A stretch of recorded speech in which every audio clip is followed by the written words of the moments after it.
Hello, this is Todd Luck, and this is a review of the animated series Tranzor Z. This was a giant robot animated series from the 1980s, and it was an adaptation of Mazinger Z, which was a 1970s anime created by Go Nagi. And Go Nagi is a very prolific creator. He created Devilman, he created Mazinger Z, and Mazinger Z is one of the most influential animes out there, because what happened was it was the first time that a pilot was inside of a giant robot.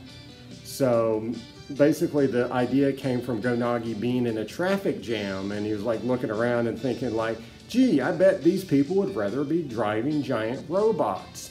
And that one idea that became Tranzor Z, or Mazinger Z in Japan, really just revolutionized things. It gave us Super Sentai, it gave us Power Rangers, it gave us Robotech, Gundam, Pacific Rim, you name it. If it's been a giant robot series since then, it's used that concept. And of course that concept would eventually inspire vehicles that become giant robots, which would eventually become Transformers, and So it's a very influential series. I see a lot of inspirations and tributes, everywhere to it. And so it is not a perfect series though. This is an old anime and an old American TV series. So it was mass produced. You're talking 90-some episodes in Japan and then 65 episodes in America. And so when you're mass producing things like that, and that's the thing you have to keep in mind with old 80s cartoons, they're not going to be perfect. Your job is to get it out and get it to the station by deadline.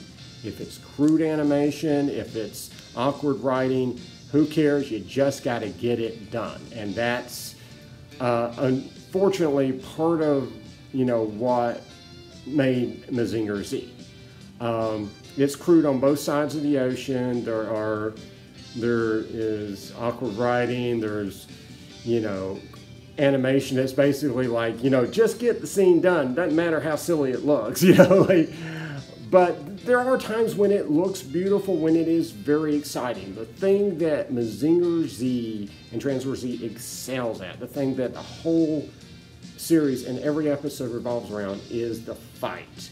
Mazinger Z is a giant robot, or Tranzor Z. Let me use Tranzor Z. I'm sorry, I've been doing toy reviews, so I'm used to using both terms. But let me call him Tranzor Z for this review. So Tranzor Z is a giant robot, and it's piloted by this guy named Tommy Davis. And so there's a hovercraft that goes into the giant robot's head, and that links to him, and that lets Tommy drive Tranzor Z. And so he fights these giant robots sent by Dr. Demon, Dr. Hell in Japan. And the giant robots are usually humanoid. Sometimes they have animal characteristics or monster characteristics as well.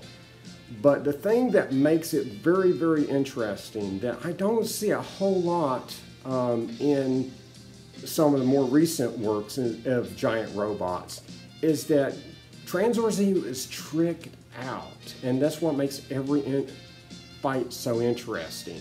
He's got all kinds of weapons he can use, probably about somewhere around 9 different weapons. He's got a rocket punch, he can launch his fist at him. He's got chest fire, which can launch a heat beam out of this little thing on his chest.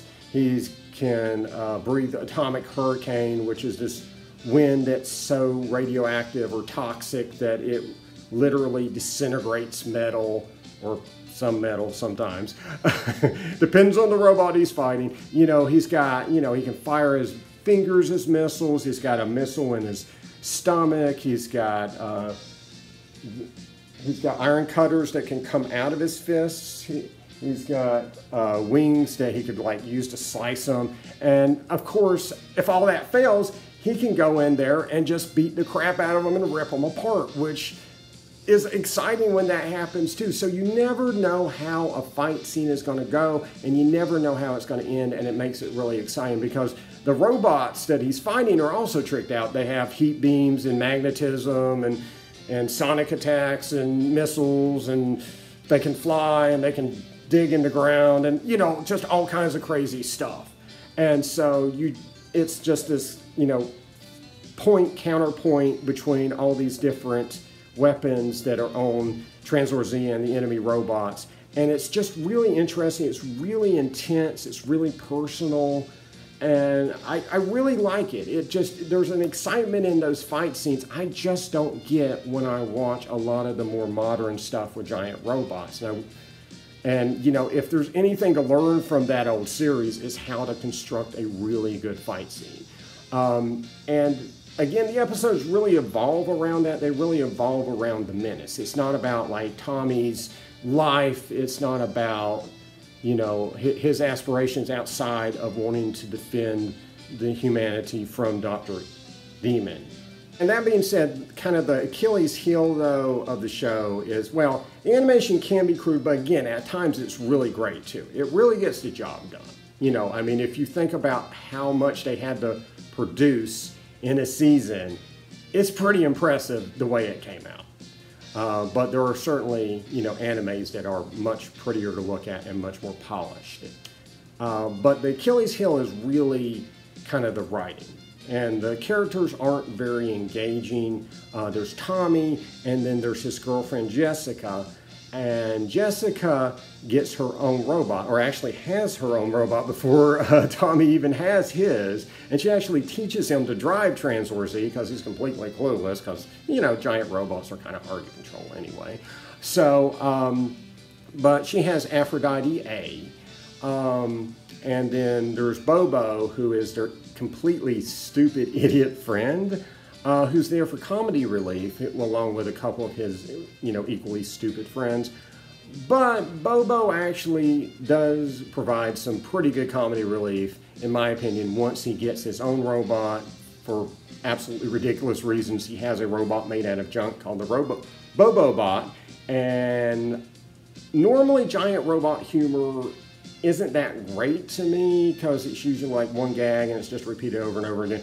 But Bobo, oh my goodness, his robot is super funny, and it really works. The humor of that giant robot, Bobo-Bot, is great. And oh my God, how much fun is it to say Bobo-Bot? Just Bobo-Bot, Bobo-Bot, Bobo-Bot. So the fight scenes are pretty good, but I will say, you know, for instance, Aphrodite A. And the criticism of that robot is basically Jessica has a robot, and technically she should be more experienced than Tommy, but it doesn't really fight very well. She gets her ass kicked every single episode, almost. There are 2 or 3 episodes, mainly towards the end, where she does get to contribute. She destroys a monster or hurts them in a significant way, but mostly she's just there to get ripped apart, to show how powerful that monster is before Tranzor Z comes in and whoops their butt. And Tranzor Z admittedly is supposed to be a special robot. He's made out of alloy Z, and that's supposed to make him, you know, uniquely able to fight these robots no one else can. But they go a little overboard with Jessica's robot, Aphrodite A. It just feels really redundant and kind of stupid that she goes in there every single time. She's like, I can take them, and then is absolutely shocked when they rip her robot apart, even though it's happened every single freaking episode. So it makes them look stupid. And that's kind of the problem with the writing. Once they're outside of the robots, Tommy is really irritable, he's ill-tempered, he yells at Jessica, it's a terrible relationship. In Mazinger Z, he actually hits her in the face, which is mercifully not in Tranzor Z. That scene was edited out, thank goodness. But they're not that likable outside. They're kind of dense, they're kind of always arguing and kind of bratty and all this stuff. And occasionally they do go into Tommy going to school, which is kind of tedious. Like, why do we need to see this guy in a classroom setting? He's a giant robot pilot. Isn't that enough for him? You know, like if you pilot a giant robot and get to beat the living hell out of other giant robots, what more do you need to do with your life at that point? Seems like that should keep you pretty busy. But, you know, there's just tedious things like, you know, there's a a snowman making contest in one episode.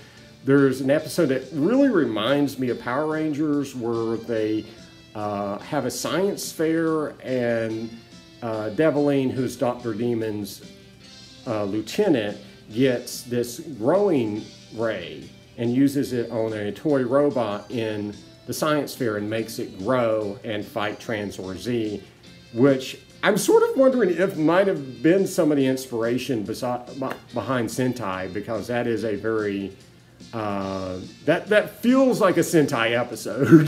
That felt like I was watching Mighty Morphin that episode. But that was definitely one of the sillier ones. There are some silly stuff when they throw like a random kid in there that becomes like the main character for that particular episode. But for the most part, they are mercifully done around whatever the menace is. Dr. Demon is destroying ships, or he's you know, burrowing under the earth and creating earthquakes or something. You know, something, you know, some kind of attack or terrorist threat that, you know, kind of creates this tension that Tranzor Z has to stop. And that works pretty well. I would say most of the episodes are really great. I think it might get a little old in the tooth, you know, once you get into like episode 60 or something. But for the most part, you're going to have some really, really cool robots, really cool fight scenes, really exciting stuff. The villains are Dr. Demon, who's basically just your mad scientist. He's on this island, and he makes these giant robots, and he assigns them to his lieutenant. So I guess basically he's not a military mind, so he gives them to his lieutenants to use. One of them is Deviline, who's kind of okay. She's half man, half woman for some reason, like literally some kind of magical meld where she's split down the middle. She's kind of like impish and really ass kissy. You know, she's not a particularly inspiring, you know, kind of villain, but you kind of feel for her because Dr. Demon becomes very upset because she keeps losing, and she honestly feels like she's always under fire because of that. You kind of do have some sympathy for her. But his other lieutenant I really loved, Count Decapito, who is this fascist dictator type of guy with a severed head. He's got this headless body and this severed head that floats around, and he's constantly yelling his lines. He's completely insane. It is delightful. I love Count Decapito. He does not get enough play in the series. He comes in late, just doesn't really get enough episodes, but I do love him. And one villain that's brought in very late is Genghis the Ghastly, and he's in, I think, the last 6 episodes, something like that. And the reason he was there is at the end of Mazinger Z in Japan, they set up the sequel, which was Great Mazinger. Unfortunately, we never got that sequel, so Genghis the Ghastly just becomes this kind of weird last-minute addition who just happens to survive. Something they did use from Great Mazinger was some of the footage that they would use as filler. So what I've read is that if they cut an episode, you know, for whatever reason they didn't want to use a scene, maybe it was too violent or whatever, they would put in footage of the Great Mazinger pilot getting in his ship that would attach to, you know, the Great Mazinger and let him drive the Great Mazinger. This was a kind of a protracted sequence that they would throw in there. And so you would see the ship, which is red, but it's definitely a different ship than the hovercraft used in Tranzor Z. But, you know, they would just kind of try to pass it off that this was the same guy in the same craft, because, you know, you'd see it launching, and then you would see the hovercraft, you know, flying to Tranzor Z and then docking. You know, again, you did whatever you had to do to make the episode fit in that amount of time and get it to the TV station so they can air it. Again, 80 series are flawed, they're crude, but again, they can be very, very good in certain aspects. And again, Tranzor Z is infinitely worth watching for the action, for the fight scenes, for those original robots. You know, I just love the 70s designs. You know, there's just something, I guess maybe because I was born in like 78, something about like things in that era are just so exotic to me because it's before my time. So, but I just really love it, and it's just kind of a nice, it feels fresh compared to some of the stuff that's being done now. That's kind of feels derivative now of the giant robot idea. And the series has had a lot of influences. If you're a Mega Man fan, there is a giant robot that looks exactly like Kutzman from Mega Man 1, which is kind of awesome. And then there is a robot that looks an awful lot like Airman from Mega Man 2, and it can generate tornadoes, which is kind of awesome. And you know, the amount of tributes that are around for Mazinger Z are pretty cool. So I watched, as I was watching Tranzor Z, I also watched Cops and Dr. Bad Vibes in an episode called The Boy Who Cried Sea Monster. He has a mechanical sea monster, which is essentially a giant robot monster, just like in Tranzor Z. But his underwater fortress in that episode was a big submarine with this mountain that was attached to it that he could raise up that would look like an island, which is exactly the undersea fortress Barracuda that Devlin uses in Tranzor Z. So that was really cool to see, you know, a tribute like that in Cops. That's the Cops animated series from the 80s. If you want to see that, it is on Tubi, which is a really cool service that you can get online or through your, you know, your Fire Stick or something like that. I highly recommend it. You know, Tubi. It's really cool. They've got just a ton of old cartoons on there. Unfortunately, though, they do not have Tranzor Z. So Tranzor Z was created by a studio called 3B, and my understanding is that it involved people who were involved in Star Blazers. They, you know, kind of went and made their own little offshoot company. And Star Blazers was the adaptation of Space Battleship Yamato in the 80s, and it is amazing. I highly recommend watching Star Blazers, including the modern remake. The first season of the remake of Star Blazers is just great. You can watch that on Funimation.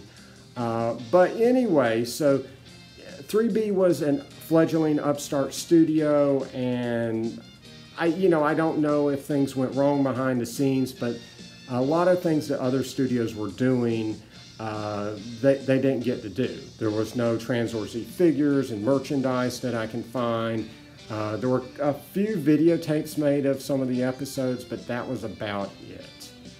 There was no second season, there was no sequel of Tranzor Z, so it was just that one season, and hardly anything exists outside of the show itself. And unfortunately, that means that very little of it exists on the internet.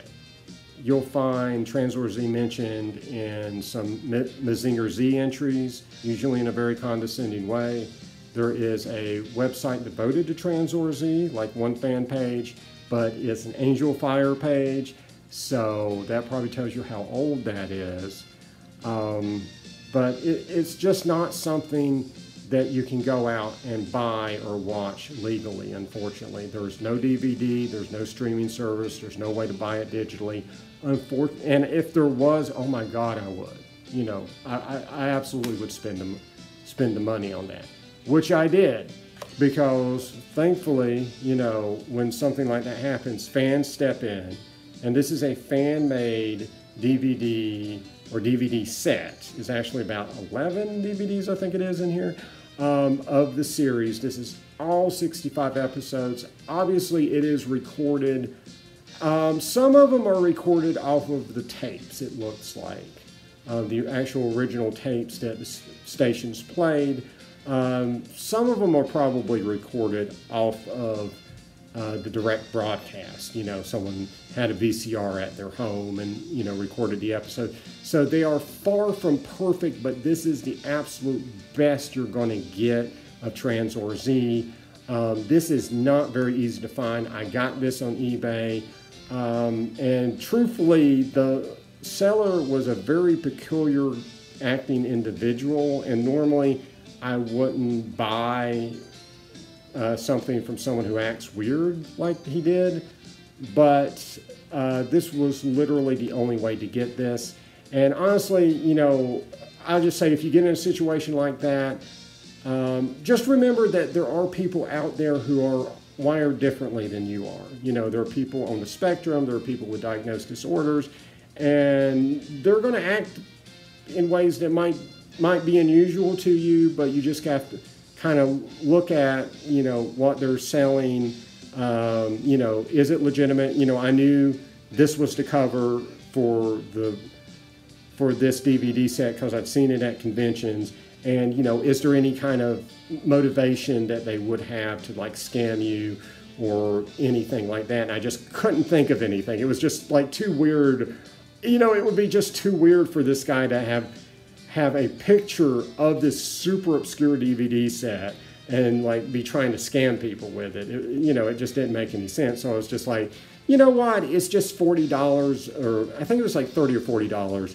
And, you know, like, if I've wasted it, that's fine. But I'm glad I took the gamble. It works perfectly. Super glad I have this. If you ever come across this, I highly recommend getting it. Again, keeping in mind that it is not perfect. It's not a perfect series, and it's not a perfect version of those episodes.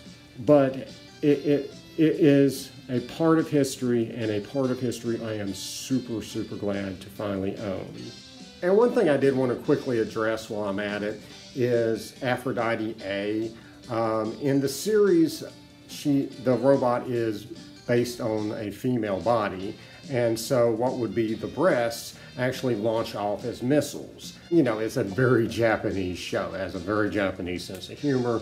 And that was one of the things from my childhood I always remembered about the show. I always remembered Bobobot was made out of junk. I always remembered Aphrodite had breast missiles. And I just wanted to address that because I read on a Mazinger Z wiki that Tranzor Z cut almost all the instances of the missiles launching, and I just want to say that's not true. If you actually are able to watch the series, you'll see in the first 20-something episodes, it's very clearly shown. Now, once you get on episode 20-something, you'll start seeing that be absent from the episodes. It's not done in an awkward way. It's done very smoothly. It just doesn't show the split second where they launch out of her chest, but you'll see them, you know, instead flying towards their target after she says missile fire. It's done very seamlessly and smoothly. I just wanted to address that because since not a lot of people can watch this series, people have to depend on what they can read about it and hear about it online, and that was just something that was just badly phrased in a wiki entry I wanted to kind of clear up. So that's it. That is my review of Tranzor Z, the animated series. I have reviewed, actually, hold on. I have reviewed these figures that I've already opened of Tranzor Z. This is Tranzor Z, Aphrodite A, and Bobobot. And so I already have those on my channel.